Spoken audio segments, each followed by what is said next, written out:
get started. We'll call the meeting to order.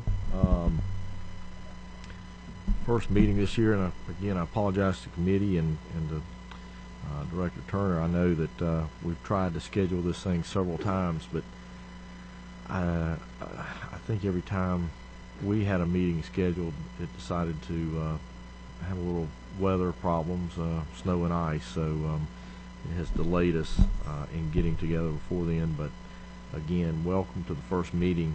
There is one particular thing of business I want to take up with the committee, and this is stemming from the hearings that we had over the interim, and I have talked to several members of the committee, but I want to make a formal announcement of what actions the committee is going to take today. And I'm going to form a subcommittee, and I've talked with leadership. We've got all the prowess we need to continue to do what we need over the interim meet. But I'm going to form a study committee, and we're going to look at the unemployment process, unemployment claims. There were several instances, not only in the prior our sessions that we went over the state this year, but I know in past sessions where there's been issues where the small business folks, entrepreneurs have come in and have complained about unemployment claims, and I think that is an area that, quite frankly, needs to be looked at. There's been a lot of I think anecdotal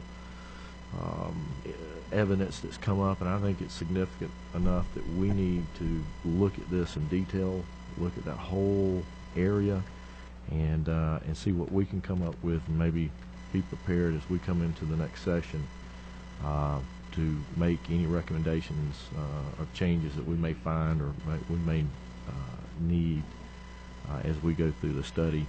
I was actually waiting for Chairman Carter because I was going to let her read this. This was an example that we heard when the Red Tape Committee traveled to Valdosta. Is that her? Or is that another? A gentleman in Valdosta, or around Valdosta, he had a meat packing plant. So he was raising hogs, slaughtering hogs, and processing them ready to go to the market where you and I pick them up at the grocery store.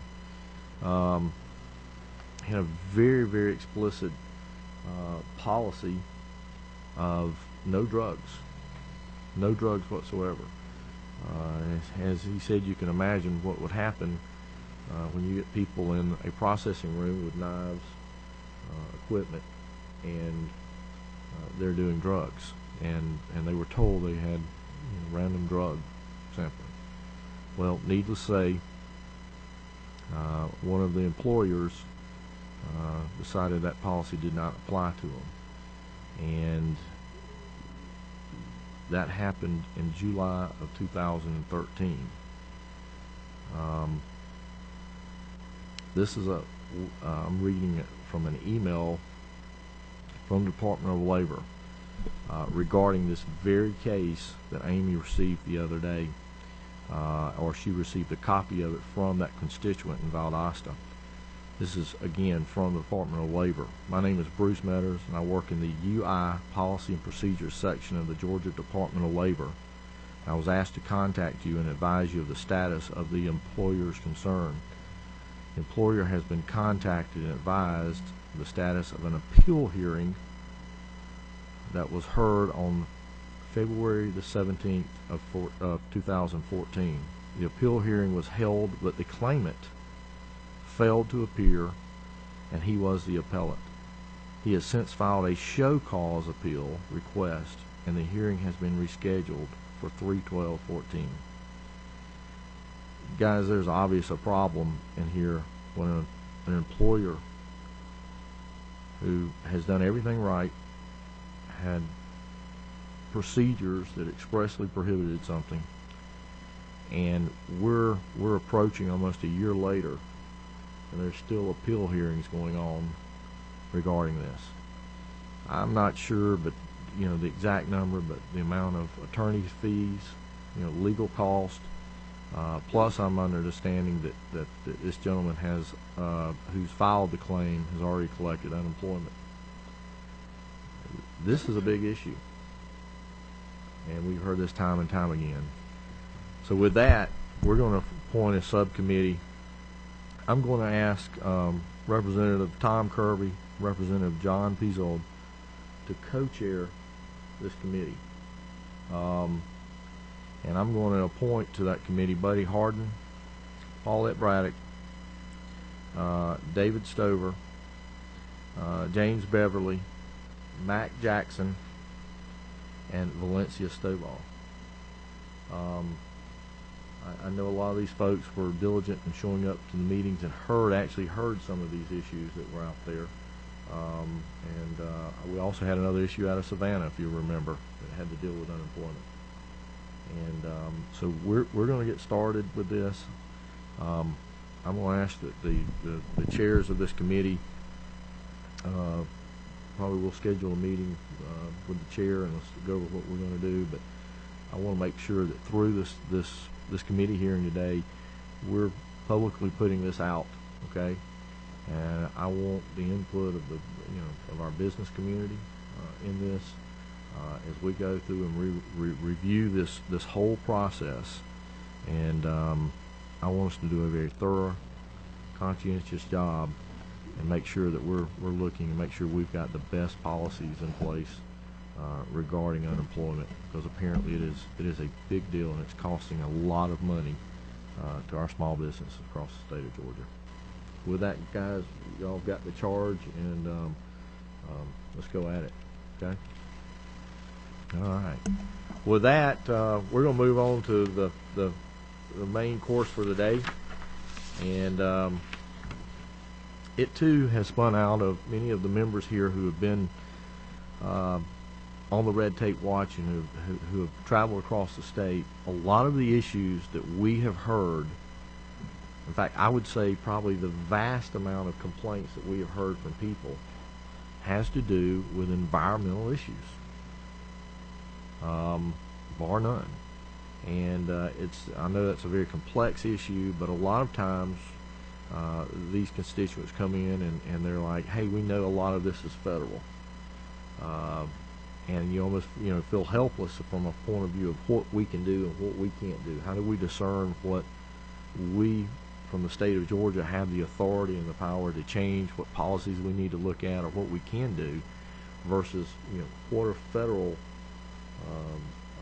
laws, what are federal rules and regs that quite frankly we may not have the ability to deal with here. And I've had a good conversation with Director Judd Turner. In fact, I've known Judd before his position, and he's a good friend. But he has been somebody who has been engaged, I know, in the last 5, 6, 7 years or more, with a lot of these federal issues that are dealing with our water issues within our state. So he's very familiar from not only prior to this his position as the director in dealing with federal law and these issues, but now as our EPD director. And I've asked him to come and talk with the committee about these environmental laws, federal, state, help us differentiate, what is the difference between them, and give us an idea so that as we hear these issues across the state, this committee can better deal with what complaints and what we're hearing from constituents. So with that, Director, if you'll come up and talk to us, and we'll try to. And guys, there was a handout. Does everyone have a handout that Director?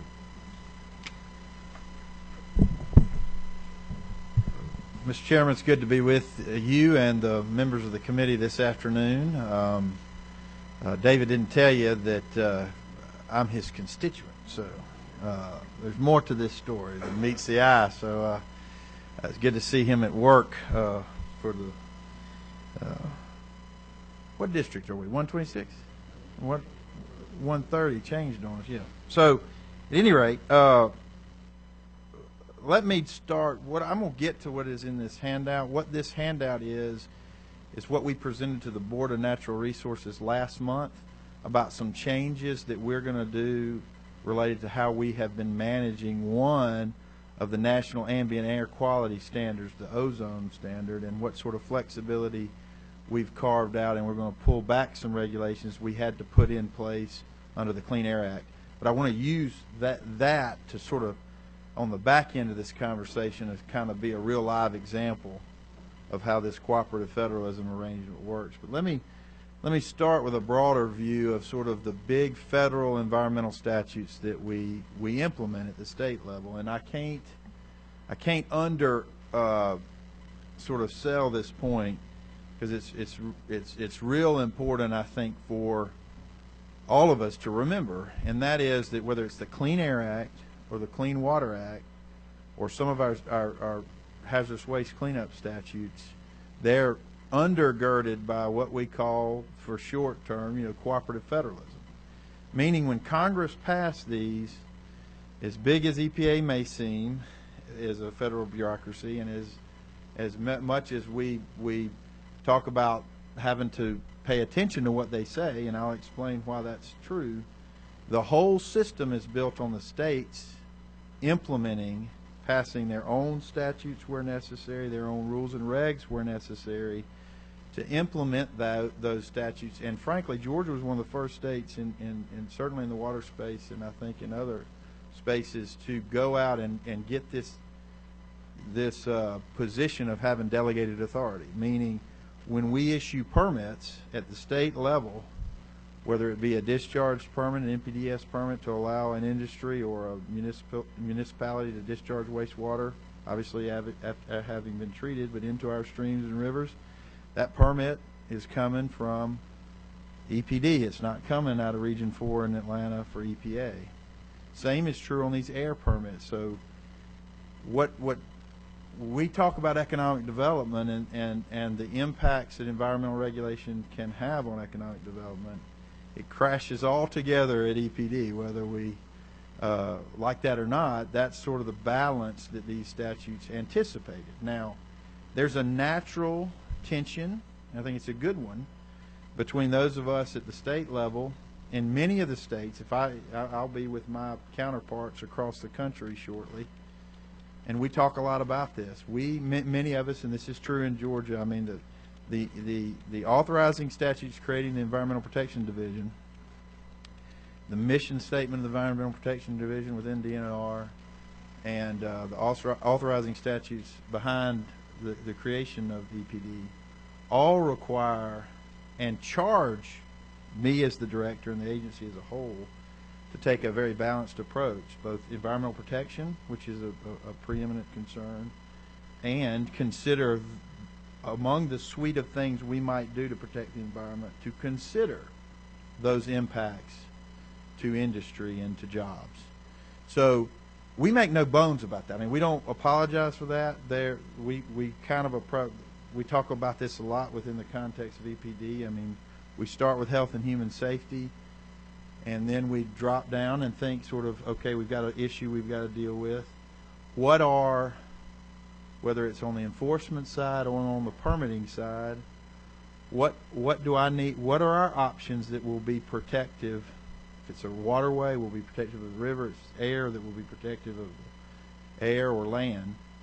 And then if we have options, sometimes we only got one option, and we got to do it, because this is sort of the way we walk through our statutory charge: health and human safety, environmental protection, and then if we've got choices, and we make no bones about this, we're going to do the most economical, smartest, common sense, economic development friendly thing we can do that meets those statutory obligations. Now, the way the cooperative federalism arrangement works, though, is we jealously guard this delegated authority. So you may call me on the phone and say, Judd, I don't agree with you on this move, whether it's a enforcement decision or a permitting decision. And I might tell you, well, I've got some discretion here, and this is what I'm thinking. Or I might tell you, I don't have any discretion here.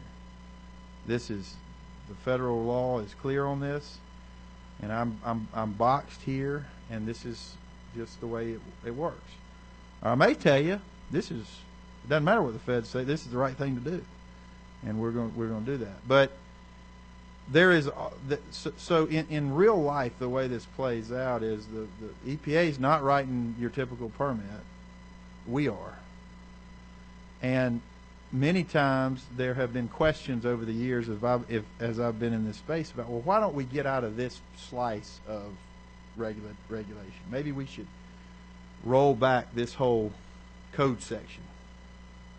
And in some cases, we can have that conversation because there's really only state law that undergirds that environmental piece. But in most cases, the following statement comes from me: well, if we did that, our program wouldn't be in compliance with federal law, and we might lose our delegated authority. And would you like to have the people of Georgia get their permits for economic activity from the federal government directly? And so that's the tension we live in. I think it's a healthy tension, frankly.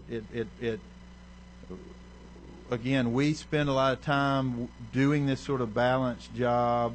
I think we're comfortable with that. We understand what that means, and we have jealously guarded the state's ability to do that. Now, I will say this too: we don't. This is something that's kind of in the weeds a little bit, but let me just share with the committee that one of my big sort of management principles is that we can and should read the law too, and comply with the law as we read the law as well, whether it's federal law or state law. We shouldn't start from a position of sort of not knowing where the boundaries are and then go ask, but we rather ought to read the law, understand the parameters, understand what's in federal guidance versus what's in actual regulation and law. And if the state's got some flexibility and we want to explore it, we ought to be educated and competent enough in how we do our regulatory job to take that position. And then if the law requires that we check in with our federal counterparts, we do so. But we do it by having thoughtfully considered the boundaries and the parameters of the law on the front end. So if I could do this packet, we'll just clip through fairly quickly. And again, it's just, you'll see Keith Bentley's names on the front. I'm not Keith Bentley. This is his presentation, the Board of Natural Resources. He's the air branch chief for EPD. But we presented these data before the Natural Resources Board last month. But so in the Clean Air Act, you have certain NAAQS, we call them, National Ambient Air Quality Standards, that you're trying to manage to deal with from an air quality standpoint. And the big one we talk about a lot when we talk about non-attainment in the Atlanta metro area, we're talking about ground level ozone. And we have a 97, there was a standard promulgated in the under the Clean Air Act. There's a process by which these standards get set. But you'll see on that, if you turn past the cover page, if you look at this one entitled Air Quality is Improving, you'll see where these multicolored plots, we start with 99. If you were to go back before 99, you'd even see even higher pollutant levels on ozone. And you see all of that is a downward trend, whether you're coming from Atlanta, which is the big yellow one, or these other regions. You'll see there's a great story here. And what the state did, we talk about SIPs, which is the State Implementation Plan. So the federal government in this cooperative federalism arrangement that is the Clean Air Act comes and says, okay, state, you've got to meet this standard. But we're going to give you flexibility because how you get there is going to differ by state. It's going to differ by what your geography is, what kind of industries you've got, what kind of dischargers you have. We have our problem is largely is in, not solely of course, but significantly a mobile source problem related to our cars on the roads. We also have point source dischargers that we have to regulate as well. But each state's given some flexibility to put together a set of plans that then get approved by the federal government. And those plans contain elements and different approaches that would help manage to that national ambient air quality standard. So in 97, you'll see that blue line across, that horizontal blue line going across that of 0.084 parts per million was what we were targeting for years to get to. And there will be people in the clean air space that will tell you Atlanta, Georgia, and the metro area was never going to get to the 97 standard. You'll see that standard moved down in 08, which is the red line. And you'll see that we are below the blue line now in the Atlanta area, and we have since had we've shown that. All of this gets modeled, and the data is significant. Real proud of the work within our air branch, within the division as a whole, but within the air branch to demonstrate to the federal government that we met the 97 standard. So it took 18 months between when the federal government first noticed this and when they finally approved this, but we are in attainment for the 97 standard. Now the goalposts moved, and we now have a new standard that's lower based on estimations of health, but we have a little bit longer to come into compliance with that new standard, and the trend is downward and looks good. And so if you flip the page, you will see some of the different slices of this trend data. You'll see our ozone violations by year. These were days in which we exceeded the standard in the metro Atlanta area. So 2010, you had 28 days. 2011, 47 days. 2012, 18 days. And 2013, only 3. Now, some of that's weather related. 2013 was a wet, cooler, relatively cooler year. But that trend, a lot of that trend is we have seen under a separate set of rules and federal regulations that we have then had to implement on the stationary source side. We've had a lot of scrubbers going on our coal-fired power plants and on our stationary sources, and we're seeing the benefits of these things in these trends.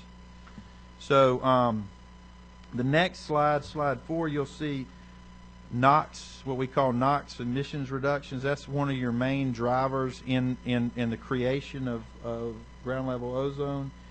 You will see the different sources of NOx emissions, non-road area, point source, and then on-road being the purple. And you'll see that downward trend projected with modeling out through 2014. So just more data to show you where we're headed. So what does that do? What is that in this cooperative federalism arrangement? What's now available to us? Well, there were several factors in the state's SIP, our state implementation plan, that we passed by board rule that then were part of the plan that was approved by the feds. And so one of those things were what you hear people talk about, the 45 county Atlanta gas, where we have that lower sulfur blend in the summer. We call it Georgia gas, but it's that lower sulfur content. And when we first put that on years ago, the federal gas was here in terms of its quality, and we put a real tighter, cleaner gas on in the summer. And we were getting about 24 tons of NOx emissions reduction benefit by that one rule change, where the gas marketing rule, we call it, where you sell that gas in the metro area. Now, as the federal standard on gas has gotten tighter, the federal gas has gotten cleaner. So our Georgia gas is not nearly as it's not that much difference between the two. And so we're now only seeing about 3 tons of NOx emission reductions out of it. Yeah, nitrous oxide, yes. So we are. So it's time to reassess whether that regulation, we're getting as much juice out of that squeeze as we got when we first thing. But unlike if this isn't just, I'd have moved on this one before this month if it was just up to me at the state level. But because of this arrangement, I've got to push any change here through the approval process at the federal level.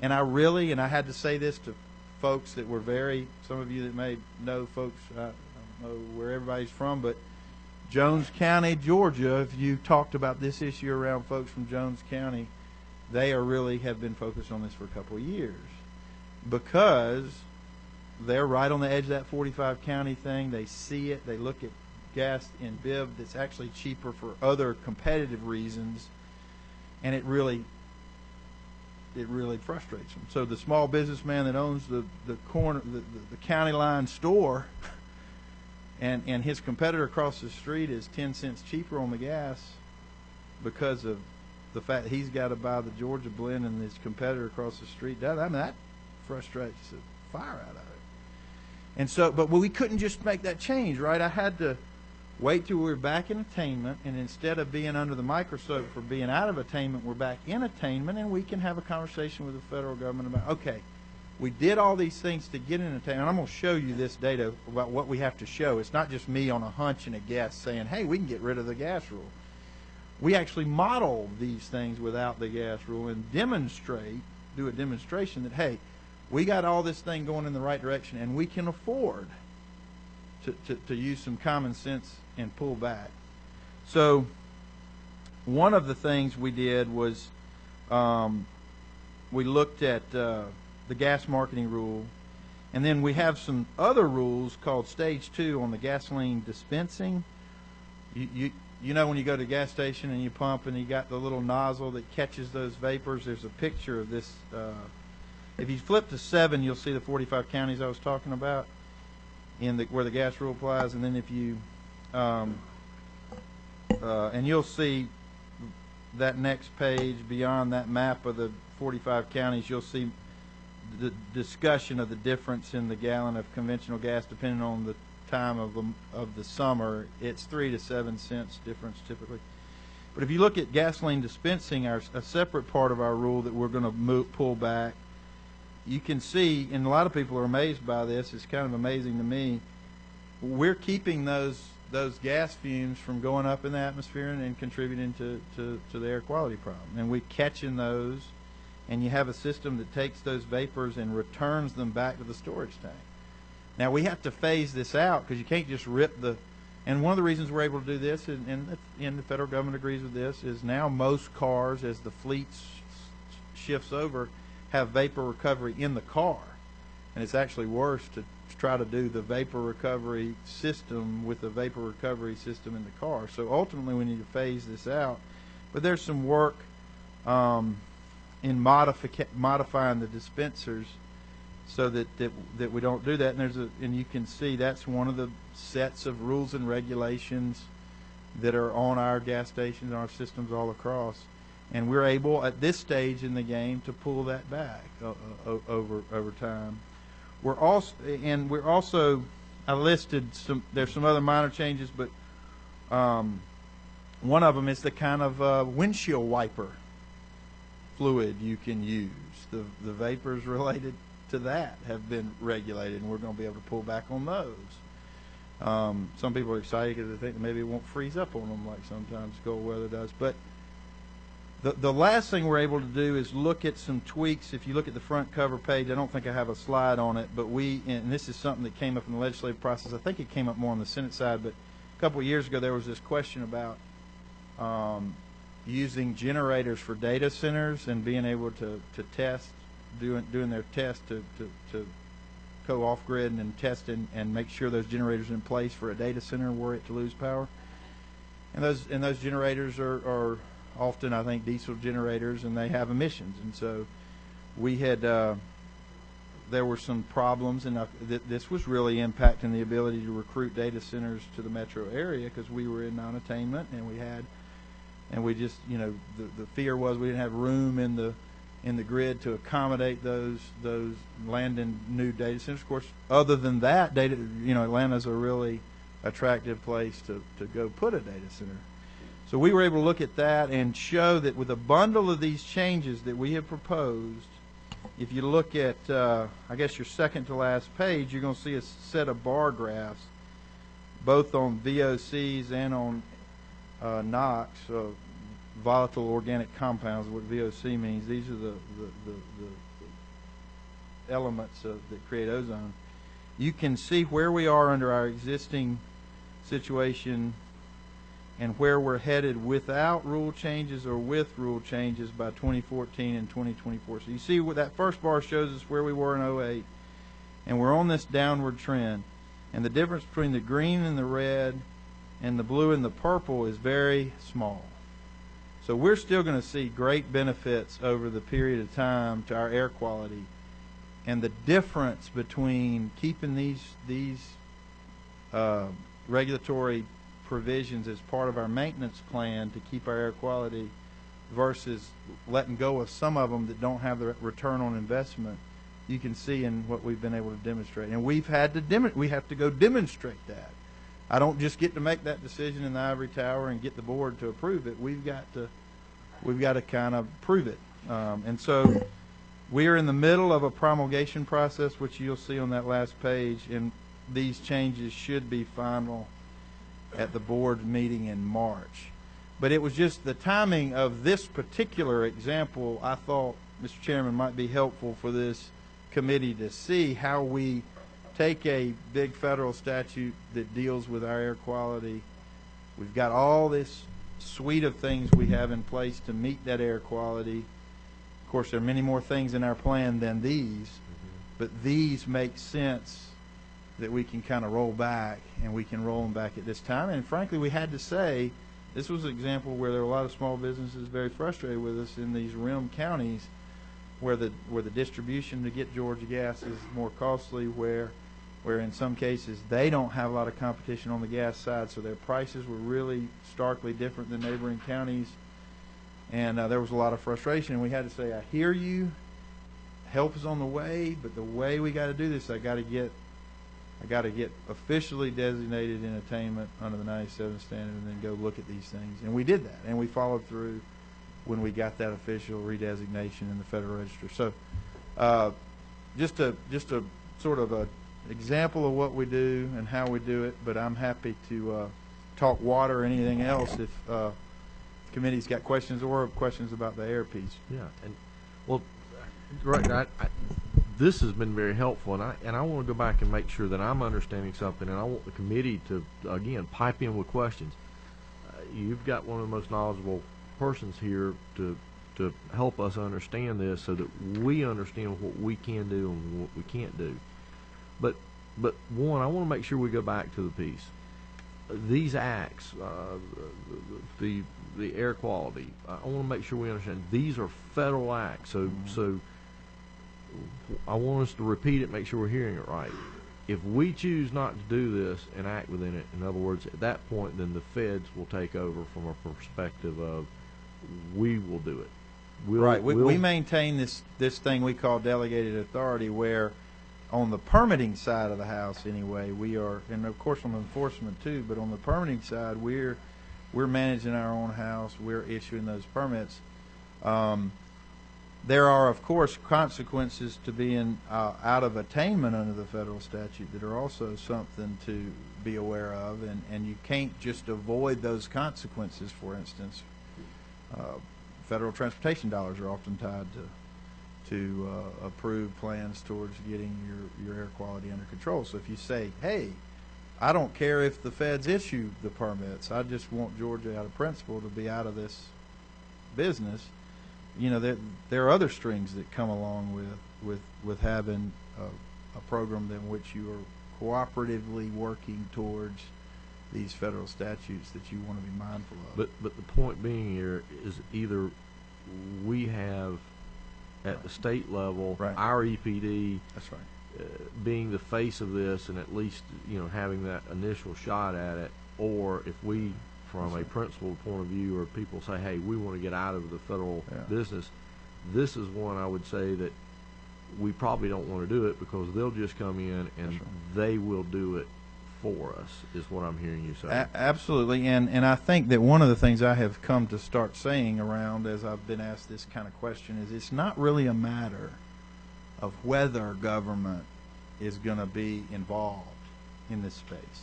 It's which government is going to be involved in the space. And I submit to you that you know my name. You can call me on the telephone. I will respond, and frankly, I will stand before you in the committee setting, and we will describe what we're doing. I don't think you will find that you have that kind of access elsewhere. And so it's just a matter of whether you want to have some access. Members of the committee, a great time to ask some questions to make. Representative, if you will, you got a mic 5. There you go. Push the button. It's on. It's on. I've got you here. Well, I think you just turned it off. There you go. I'm on. Yeah. I would just like to say I can suck up to him a little bit now because we owned a business. We closed in June. We were a Title V source, major contributor due to SO2, and I will tell you this, that the Georgia EPD, I'm a non-regulation kind of guy, but Georgia EPD has been very cooperative with us and very professional. Of course, we've done everything we've been told to do, but we're very fortunate to have you guys, and everybody that works with Georgia EPD is most cooperative, and we appreciate you. And I want the Georgia EPD in force, and not the EPA, because y'all have done a good job and worked with us very well, and we appreciated it. Well, thank you, sir. And let me just say this for the record of everybody in the room. I mean, we're all headed to the same place, at least we profess to be, and that's clean air, clean water, cleaned up land where it's been polluted. And I think the proof is in the pudding. We're doing that. These data show that. And so I won't ever accept for a minute that this is some choice between these extremes where the federal government wants to protect the environment and the state doesn't, or any of these. I don't accept that for a second. We think we can do. There's going to be friction around the edges. There will be balancing acts to be done, and I think we can do it well, but we're going to measure results. And to me, it's not about process, and I'm not trying to figure out how to measure whether my program's working by just looking at how much fine income has come in. I want to measure compliance. I don't want to measure fines. And certainly, that's some way programs are audited for effectiveness is what sort of fine income's coming in. If I can measure significant noncompliance and see those rates go down and see fines go down, I'm happy as a clam. I'm not getting those fines anyway. They're going to the general fund. And so I'm not incentivized that way. I'm incentivized to measure the results. And that's, I'm not saying my friends in EPA don't, some of them think like that. I'm saying that's how we operate at the state level, is to measure results and manage to them. One more comment, Representative. I wish we did more of. I'm 63 years old, and at 18, I was very much on the creeks of North Georgia. I think our young people need to be, I think we need to do more to tell young people how much cleaner the environment is today than it was when I was 18 years old. That's right. I mean, when I was on the creeks of North Georgia, they all flow north into Tennessee, but they were pretty nasty, and they're clean now, and we've done a good job. I think we need to do more to tell the people what a good job we have done, because when I was 18 years old, much, much worse than they are when I'm 63, and it's due to what you guys have done. Appreciate it. Well, thank you, sir, and it's true. I mean, we are the envy of the world environmentally, and we're going to continue to be. That ain't going to go away, and we're committed to it. Kirby, and then we got Representative Beverly on line two. Thank you, Mr. Chairman. Director Turner, appreciate you being here today, and I got to say, I keep seeing these words repeal, and you keep saying words like repeal. I'm going to have to say good things about you. I mean, that's right. You and I don't always see eye to eye on some of this, but we do like that word repeal. The one thing, especially on air emissions, and not going into great detail, but I know you're familiar with the timeline that in business we lovingly refer to as the train wreck, that not only talks about NOx and VOCs, but SOx and HASP and the whole litany of stuff coming out of Washington. Is there anything we can do to help you be our advocate with EPA to stop some of this overburdensome regulation that's in that timeline? And I don't want to go into all the details. I mean, we'd bore everybody to death talking about it, but I think we can agree that there is more in there than really needs to be at this time. What can we do to help you be our advocate with Washington, if anything? I need to think about that simply because right now, particularly with the president's climate strategy that he announced, that's got some very aggressive timelines where he's got the new source of performance standards out for new coal-fired power plants, and then the existing standards on greenhouse gas are supposed to follow along very quickly. There has been a lot of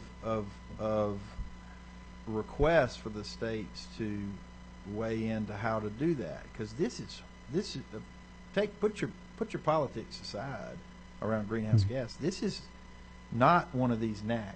This is not carbon monoxide. This is not ozone. This is not this is greenhouse gas, and we're the attempt is to sort of approach it from a different part of the Clean Air Act, and I'm not sure anybody knows exactly how this is going to roll out. So we are, I think at the state level, we have been just taking a deep breath. I mean, there are some of these things that are going to have to roll out according to their own schedule, and a president in a second term that like to see it all roll out before the end of his second term, we all get that. But some of this is going to, there are all sorts of, to get a rule in place, there's litigation that's likely coming, and so the states are in a position of trying to assess that. I think the main thing to do is to just hear from you guys about what, on particularly a committee like this, on some of the new things, I think of which you're referencing, Representative, is just to sort of hear what that might do at the business level. At the business level. Representative Beverly, and then I know we've got. Hello. Yeah. Thanks, Mr. Chairman. Thanks, Derek. A quick question: is there a movement afoot to convert like landfill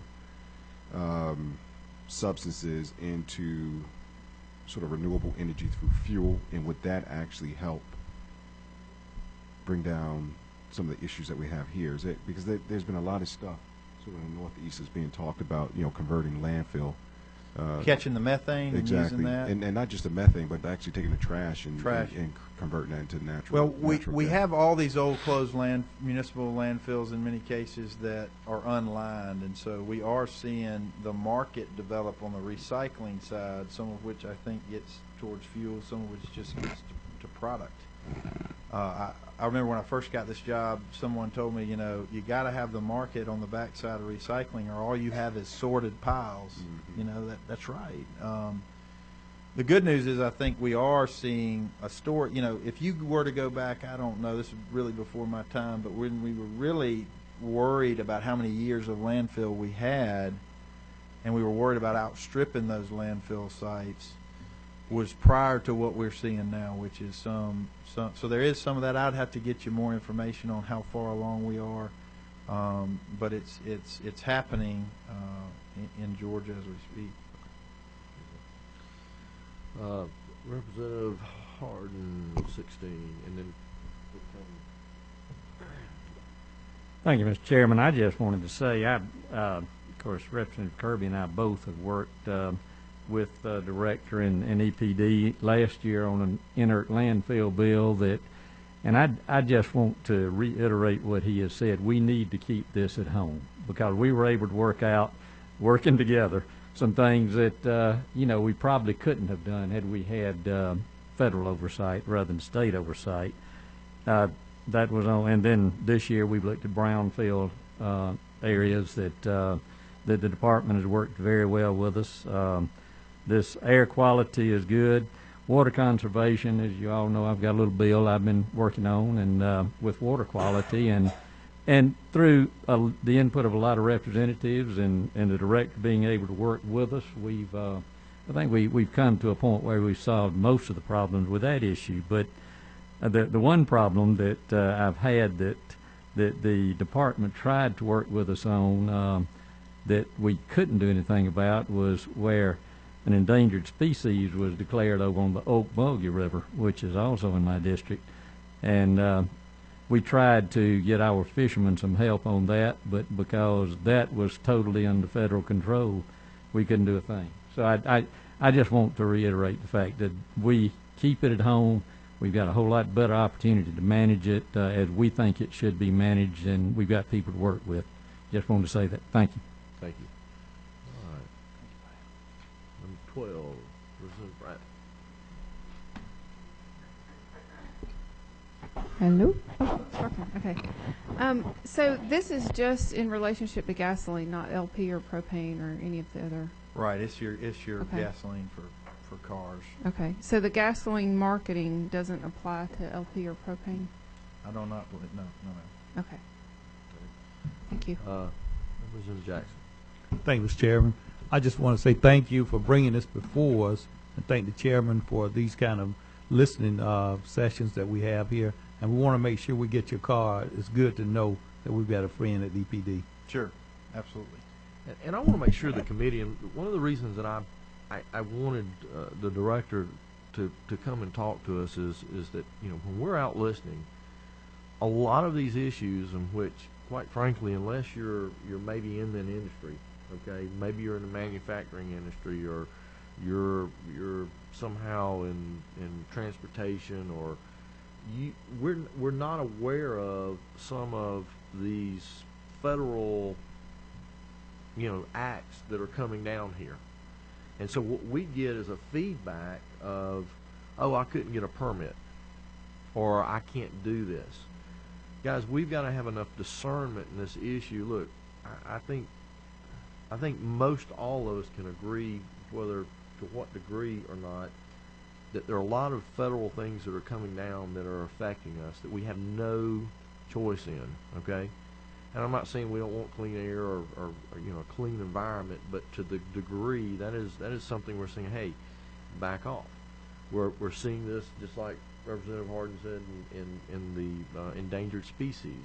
This General Assembly is over there with the gopher towers. We haven't seen that bill yet, I don't think, over on the Senate side. I mean, on the House side, but we're having to react to, you know, endangered or threatened species, you know, because of the U.S. Fish and Wildlife Service right now, to keep from, you know, them putting this into a category in which we have no control.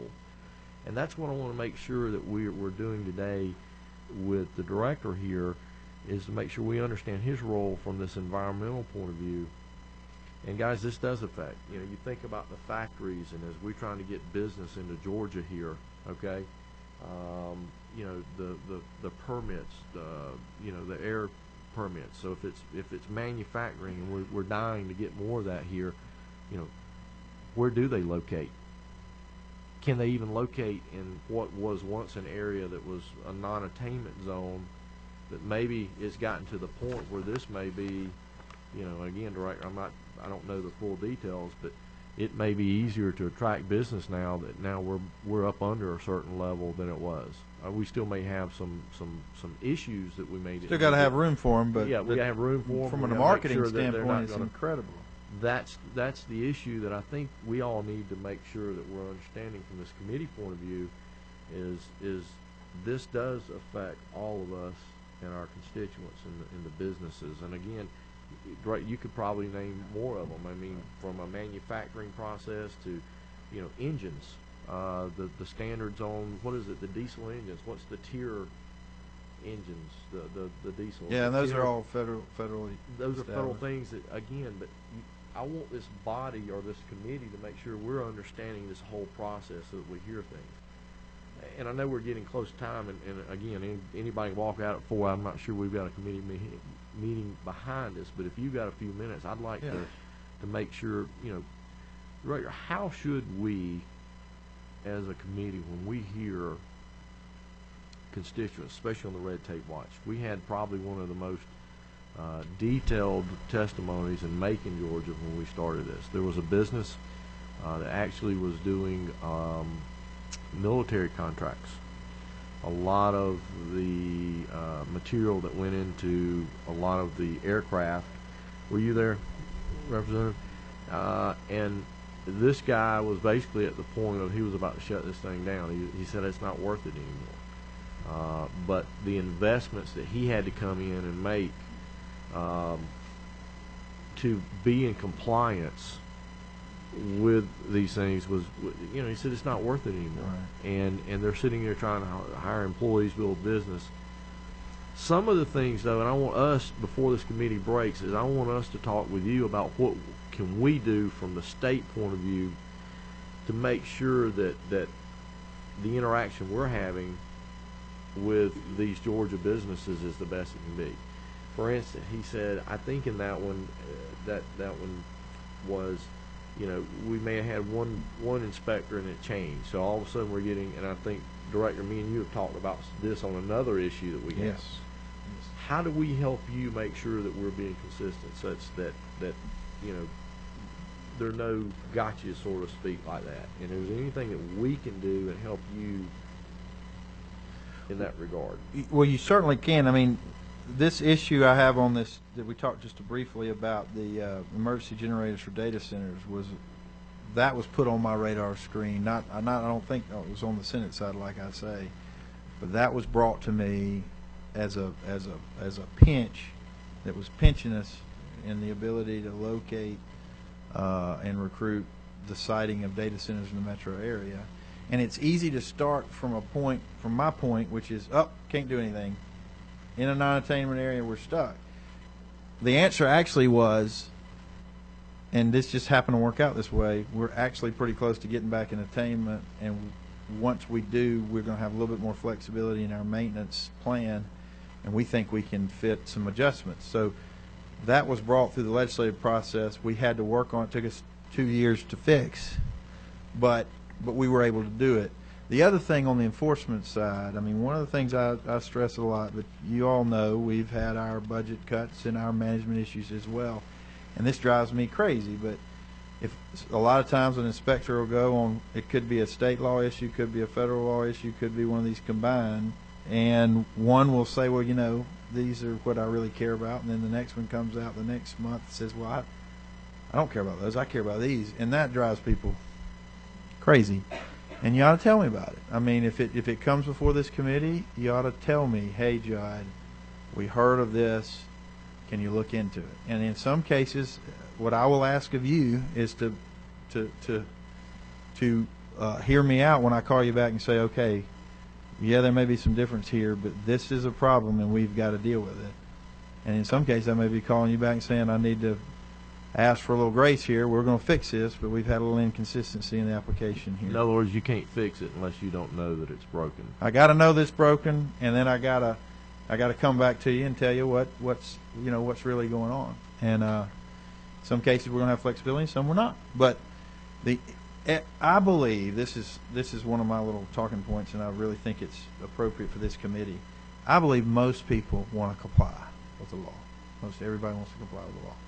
And in the environmental space, as you started out, Mr. Chairman, it's one of the most complicated, complex systems, and you just get frustrated trying to do right. And we're trying to, my view of compliance is to try to help you do right, is to measure compliance, not fines, as I said before, to have a sort of view of technical assistance to try to get us there. We may have to agree to disagree about some standard that you may or may not like, and I may or may not like.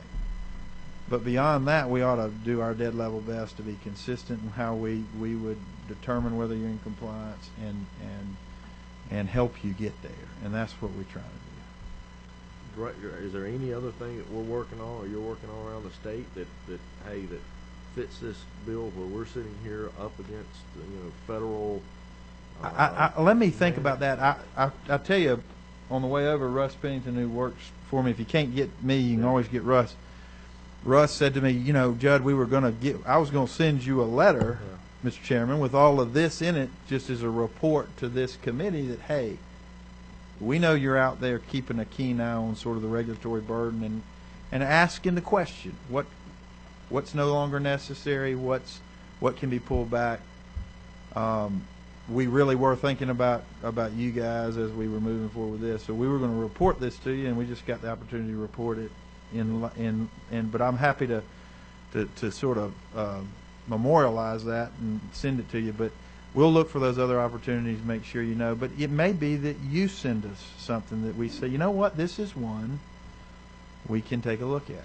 And there are some things that are state law. And that we aren't so limited at the federal level, and so we may need to have a conversation about some of those as well. Yeah. I'm sorry. 15. Yeah, thank you, Mr. Chairman. Yeah, one of the things I wanted to bring to you that fits right in with you saying us bringing you things, and believe it or not, I am really concerned about the environment. I know you. I believe you. But used tires and our illegal tire dumps. I've heard from two different companies, and there is a market. It's a very low margin market. You're right. But I've heard from two different guys that said, man, I'd love to get in the business picking that up and taking these to the recyclers or the shredders that are making the mulch.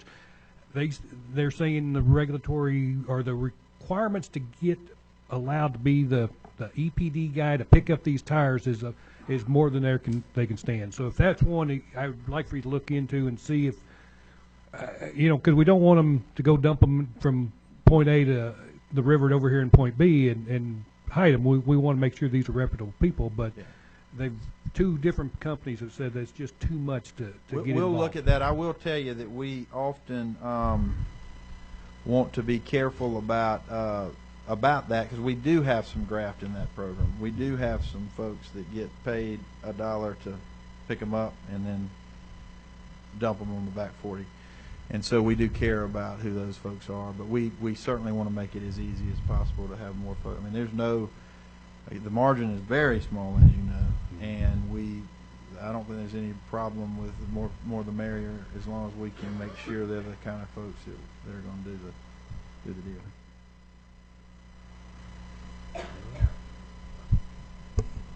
What number are you representing? 2? How often the gas stations, as well as checking with the pumps and everything, how often is that? Is that through your office? Well, there's a partnership with the agricultural department that does a lot of the inspections. You'll see Gary's name on the pump. As far as even beyond that, like if it was an issue with fumes or something like that, I know that we would contact them, but what part does EPD play in that part? In which part with the regulations with the gasoline emissions, as far as that part at the gas stations?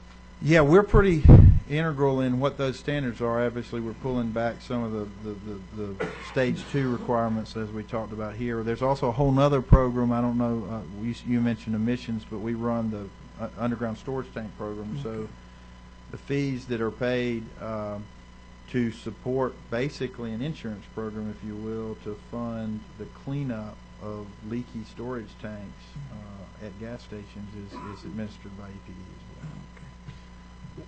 One last thing, and I don't know if any updates from, I know there are other issues that are going on that you're dealing with that may have some economic impact around the state, but I know Flint River issue is one. I don't know if you've got any comments. Sure. Or like to talk to committee. I would. It has been something that sort of occupied us all. Mr. Harden will be able to comment on that as well. But we have continued to work there, and there really is a theme here that I never miss a chance to say it because I believe in it so much. We either can work in a space where there's a lot of nervous folks about water withdrawals and agricultural water withdrawals, and we can do what we've tried to do in Senate Bill 213, which is really go articulate the needed clarity for the EPD director to help us manage through some droughts. And this is what we're doing in this bill. I do not believe it's an expansion of material expansion in any way of the regulated riparian system we have in Georgia. But as evidenced by the passion in this debate, just look at who is really supporting this bill. I mean, it's the Farm Bureau, Agribusiness Council, Georgia Chamber, others that have said, look, back to that saying I said before, it's not whether you're going to have to deal with the government, it's which. And so I respect greatly that I will not be in this job forever. And you've got to think about that. But what we are trying to do in this Flint bill is very, very targeted. It is not very expansionist, and it relates to the, and this gets back to the Endangered Species Act. You know, I describe those other bills as being, those other big federal statutes as cooperative federalism. I would not describe the Endangered Species Act as cooperative federalism. I'm not issuing any permits under the Endangered Species Act. I'm not managing a federal regulatory. I'm subject to it just like the private landowner. In fact, the state and the director is personally liable under the Endangered Species Act for a take of an endangered species. So you want to know why I stay up at night is that we would not tie the hands of somebody in my job from doing some very targeted things that we're looking at doing. And when I got this job 2 years ago, it was not raining, and the stream flows in the lower Flint really, and Mr. Chairman, you know this, I'm from Albany originally, and I didn't have to get out a map to look at where Itchaway, Notchaway is and where the Milford Gauge is on Itchaway. I didn't have to get out a map and look at Spring Creek or Kitchafooney or Muckley. I know where all those places are, and I know where we were seeing some stream flows that scared me. And I believe that we could have, if I'd have had to, I suspended new permits in the basin, and my next step was to think about using the emergency power of the director to go do some curtailments where I needed to try to augment some water like we're doing in a pilot project in Spring Creek, and then do some curtailments just to protect that little bit of water for the distance needed for these endangered species. That's what we were looking at doing, and when we got around to the session, we knew the Flint River Drought Protection Act needs further revision, but I've got to be right about some of the issues around that, and that's a conversation we're beginning now and will continue. But this bill was targeted to say, look, if we find ourselves in another 2010 through 2012, where you have this multi-drought scenario, let's just be clear, while it's raining, that the director's got this very limited authority. I think I do, but we've been arguing about it for 2 years. So let's just make sure. There's a bunch of white noise and conspiracy theory about what the state's up to, but from a business perspective, for this benefit of this committee, we're recognizing our limitations, and we're saying, look, let's clarify this area of the law so it will work, and then we can get around to continuing to manage our house. Is it the theme in the Flint bill is the same as the theme we've been talking about, which is, are we going to manage our state destiny, if you will, balancing these multiple legitimate needs in the environmental space, or are we going to abrogate that to somebody else? Are we going to let the federal government do it? Are we going to let a federal judge do it under the Endangered Species Act? Or are we going to kind of do the practical things to manage? And so thank you for the opportunity to speak on that, which I'm passionate about, and I think it's a good bill, and I hope we'll get good consideration of it. I know we've got a committee meeting on it, I believe, coming up, I hope. Well, I know I've heard a lot regarding it, and you know, but from the folks down in that area, and I lived in Albany for a while, and actually was a CPA and did a lot of the bigger farmer operations around there. When they get worried about, you know, that aquifer down there and the potential of the feds coming in and making some drastic choices, I think they're very responsive. I think that's why you're seeing that community down there very responsive to saying, hey, let's keep this at the state level, and let's make some adjustments such that we don't have a federal intervention. So, guys, with that, if there are any more questions from the committee, we'll be happy to take them right now. But I tell you, I want this committee to be able to understand the precarious situation that we find when constituents call us about these environmental issues. Because, again, the most of what we have seen, I would say the great majority of what we have seen from these constituents or heard as far as complaints are dealing with federal issues, and that's the issue we have here. But if there are any questions regarding this from constituents, I want us to make sure that we're directing these questions towards Director Turner and his department so that we can get that clarification. Hey, this is up under whatever federal rule, and let's go to him. Let's help him make sure he's managing his agency to the best of his ability, such that the interaction and the authority that he has, he's doing it right. And again, I know him, and I know that he can't fix what he doesn't know is broken. And so with that, I want to thank him for his time coming over today, and I hope this has been helpful for the committee as we go forward and understanding some of the issues we've heard, but probably some of more of the issues that we will hear going forward. So Great. With that, are there any comments from the audience today? Real quick before I end the meeting, I want to go back over this. I know Chairman Hamilton came in, and I had spoken with him, and Representative Braddock came in. Beverly came and went, but again, we're going to do this committee. I'm going to again one more time make sure that the committee is going to be co-chaired by Tom Kirby and John Pizzold, Chairman Harden, Paulette Braddock's going to be on it, David Stover, James Beverly, Mac Jackson, and Valencia Stovall. Those are going to be the committee members as we go, and we're going to start looking at the unemployment claims and also the appeals process. And with that, I'm going to ask this committee to make sure that we're working and make sure that Chairman Hamilton is aware of all meetings that we're having, Chairman. So if you will make a note of that, because I know he has done some extensive work in this area already, and I've asked him to make sure that he participates over the interim with this committee because he has a great deal of knowledge. He's already looked at some of these issues, and I want to make sure that he is playing a role as far as this committee goes as sort of an ex officio member of it, I guess you could say. Absolutely. Please, Mr. Chairman.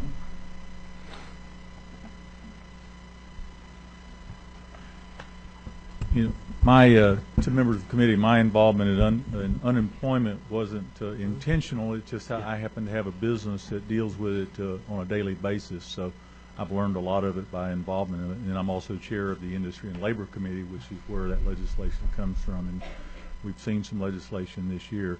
I want to point out a couple of things. The Department of Labor certainly has responsibility for that, and they've been very good to work for. But there's some challenges that businesses face that I've identified, and I've been giving those to the department, trying to address some of these, and we're going to continue to do that. And I will get Chairman Knight, I'll get you some information, but there's going to be a conference this summer. Matter of fact, I'm speaking at, Commissioner Butler speaking at, it's a 2-day conference. It's a national, I forget the name of it, but it's a national association that deals specifically with workers' compensation and unemployment insurance. It's going to be in Savannah this year. And so they have a national convention every year, goes someplace different. This year it happens to be in Georgia. So I'm not sure whether the entire subcommittee could be there, but I think it would be worthwhile for at least some representatives of the subcommittee to be there, because there'll be national leaders from all over the country dealing with both workers' compensation and unemployment insurance. I think it'd be I can get you Roy Bowen is the one that's kind of coordinating it here. There's another gentleman, a friend of mine, that's in the same industry I am. He's going to be speaking, plus a lawyer from the National Association is going to be speaking. We're also going to get into 1099s, going to talk about independent contractors. I know that's not specifically what this group's going to do. So we have a lot of real wealth of information, certainly the information that comes to the committee that I chair. But I think the unemployment part would be good. The other thing I just want to comment is that one of the things I've learned in all this is that unemployment is very much a policy-driven animal. And I've shared many examples with some of you where unemployment claims are either denied or approved, and you and I would say on the surface that's the most illogical decision that's ever been made. But it comes back to the policy. And so one of the things I want to encourage this group to do, part of the thing that I think we need to do, maybe the department or whatever, is to educate our businesses on how to draft appropriate rules and policies so that they are stated correctly. I know I received one yesterday, the one that you talked about, and I have several comments on that. So anyway, I don't want to take up any more time, but it really is pretty straightforward, but at the same time, dotting the I's and crossing the T's is absolutely paramount in the unemployment end. And I think one of the red tape initiatives is to help our businesses understand that they really have probably more control over this than what they realize, because they approach it from a common sense standpoint sometimes and don't follow that up with a policy that actually approves that common sense that they're trying to do. And thank you very much. And I appreciate the opportunity to participate. I want to make sure that you're a part of this, and again, I hope that we can. This is going to be a very comprehensive issue. It's complicated, so I want this committee, the subcommittee, to make sure it takes this very, very seriously. One other comment, and I think I mentioned to you this morning, the workers' compensation program in Georgia is really one of the models around the country as far as I'm concerned. And 20-some-odd years ago, the state decided to create a workers' compensation advisory council, and so it's driven by a group of stakeholders every year, address all the workers' compensation process, and then bring it to the committee every year. And so there's already somewhat of a consensus of what needs to happen, because it was really decided that workers' compensation is so complicated in many ways that you really don't want, I hate to say it this way, but last-minute amendments on the floor to change it, because it has such a complicated unintended consequence. My suggestion, and Roy Bowen again and I have talked, we have not talked to the commissioner yet to any great length, but I would suggest a similar process in the unemployment realm, that this is something that as we look at trends and things that are going on, and it probably makes sense that this study group that you put together would be something, or a vehicle to create that, so that we get more consistency throughout the year and people are less surprised on some of the things that happen. So Absolutely. be happy to answer any questions. Or well, guys, I think that's it. Thank you very much. Mr. Chairman, Appreciate thank you. With that, I want to say thank you to the committee. Again, I apologize for the lateness in meeting, but every time we have one scheduled, the snow and ice showed up.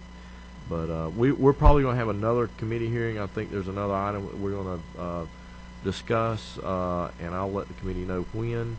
But do plan to have another committee hearing shortly. So, with that, we're adjourned.